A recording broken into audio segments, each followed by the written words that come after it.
family which includes Ned's son out of wedlock, the bastard Jon Snow. Ned must now leave his family and follow King Robert, taking his daughters Sansa and Arya with him. The reason I think that the first season of Game of Thrones works is it's essentially about this good family that just wants to essentially be left alone and serve their king and their country. This good family is ripped apart and thrown into situations that they never anticipated.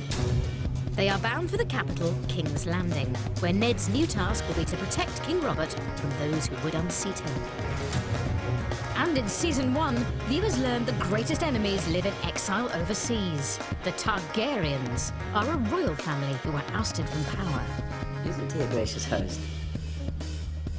They were dethroned by King Robert in the last war. The only surviving members of the family are a brother and sister called Viserys and Daenerys. The siblings are the children of the Mad King, who was killed in war. Viserys dominates his younger sister.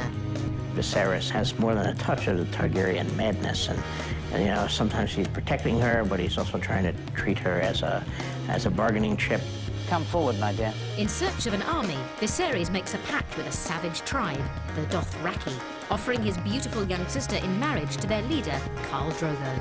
She's the only bargaining chip he has. He doesn't have any wealth anymore. He doesn't have any armies, but he has her, who he can trade to this horse lord. I would let his whole tribe fuck you. All 40,000 men and their horses too, if that's what it took. He's power hungry, but to a nasty degree.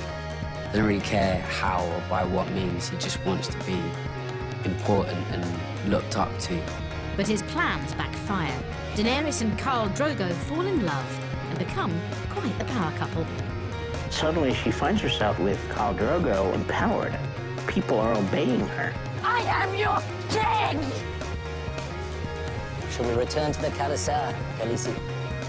He finally pushes it too far with the horse tribe. Tell him I want what was bargained for, or I'm taking him back. He just completely underestimates not only Dany, but Khal Drogo. What's he saying? He says yes. You shall have a golden crown. And then he gets it. Look away, Khaleesi. No. She just has that, like, stoic look on her face. And you're not fit to be king. Crown for king.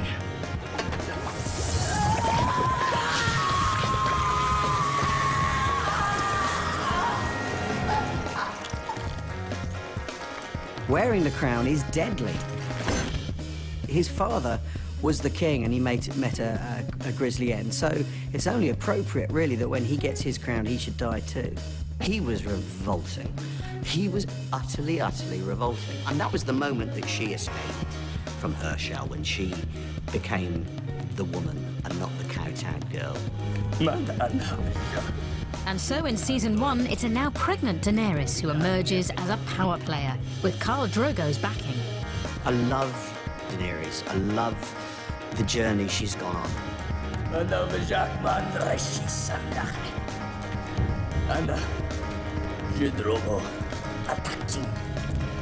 And as the Targaryens grow in power, we learn that King Robert faces another challenge to his northernmost borders.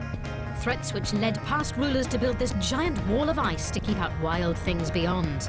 It's protected by the legendary Night's Watch. The Night's Watch are a small army who guard the northern border of the country. In Season 1, there's lots of fighting for the throne, but actually in the background there are these creatures appearing north of the wall that nobody has seen for thousands of years. And no one quite wants to believe that they're there, but they certainly are. We hear the characters saying that this is all folklore, that this is all made up. But for the viewer, we see that basically these characters do exist. They are there.